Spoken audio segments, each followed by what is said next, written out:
Welcome to waves media.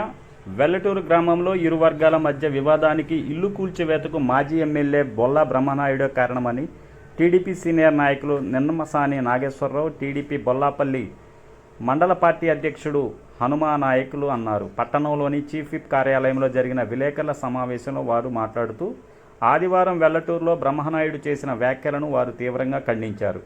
గత 3 ఏళ్ల క్రితం వెల్లటూరుకు చెందిన ద్రోణాదుల మల్లికార్జున తన పొలానికి వెళ్లే దారిని వైసీపీ నాయకుల అండతో ఆక్రమించి అక్రమ నిర్మాణాలు చేస్తున్నారని తనకు న్యాయం చేయమంటూ నాటి ఎమ్మెల్యే బొల్లా బ్రహ్మనాయుడును మొరపెట్టుకుంటే వైసీపీ నాయకులకు కొమ్ముగాసిన అక్రమ నిర్మాణాలను ప్రోత్సహించారన్నారు. న్యాయం జరగని మల్లికార్జున జిల్లా కలెక్టర్ను ఫిర్యాదు చేయటం, ఆర్ఎండ్బి అధికారులు విచారణకు ఆదేశించటం, అక్రమణలు జరిగాయని ఆర్ఎండ్బి అధికారులు రెవెన్యూ వారికి నివేదించడం జరిగిందన్నారు. అక్రమణలు తొలగించేందుకు అధికారులు చర్యలు తీసుకుంటే నాడు ఎమ్మెల్యేగా ఉన్న బొల్ల అధికారంతో అడ్డుకొని బాధ్యత కుటుంబానికి అన్యాయం చేశాడన్నారు. నీ రాజకీయ స్వార్థం కోసం అమాయకుల జీవితాలు బలి చేయవద్దని వారు హెచ్చరించారు. సమావేశంలో టీడీపీ నాయకులు పాల్గొన్నారు. పాత్రికేయ మిత్రులందరికీ, ప్రజలందరికీ నమస్కారం. ఈరోజు వెల్లటూరులో జరిగినటువంటి సంఘటన గురించి వాస్తవాలు ప్రజలకు తెలియజేయాల్సిన అవసరం ఉంది. వెల్లటూరులో గొడవలు జరగటానికి కారణం మాజీ ఎమ్మెల్యే బొల్లా బ్రహ్మనాయుడు.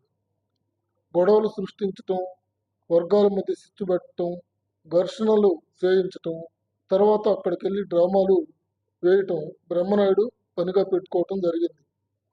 ప్రజల్ని తప్పుదోవ పట్టించి సానుభూతి డ్రామాలు వద్దు బ్రహ్మనాయుడు. గౌరవ న్యాయస్థానం అవి ఆక్రమణలు కాదు, సక్రమం అని ఎక్కడా చెప్పలేదు. న్యాయస్థానంలో మరి ద్రోణాదుల మల్లికార్జున శర్మ పొలానికి వెళ్ళే దారిని ఆ రోజు 7 సంవత్సరాల క్రితం వైసీపీ నాయకులు ఎంపీటీసీ సభ్యులుగా ఉన్నటువంటి గోళ్ల వెంకయ్య, సర్పంచి చినవీరయ్య ఆధ్వర్యంలో వారు ఆ పొలానికి వెళ్ళే దారిని ఆక్రమించడం జరిగింది. ఆర్ఎండ్బి స్థలాన్ని కూడా ఆక్రమించడం జరిగినందువల్లే ఆ పొలానికి వెళ్ళలేని పరిస్థితుల్లో మరి మీ దగ్గరికి ఎమ్మెల్యేగా మీ దగ్గరికి ఆ రోజు నాకు దారి ఇప్పించండి అని చెప్పి ఆ ద్రోణాదుల మల్లికార్జున శర్మ రావడం జరిగింది.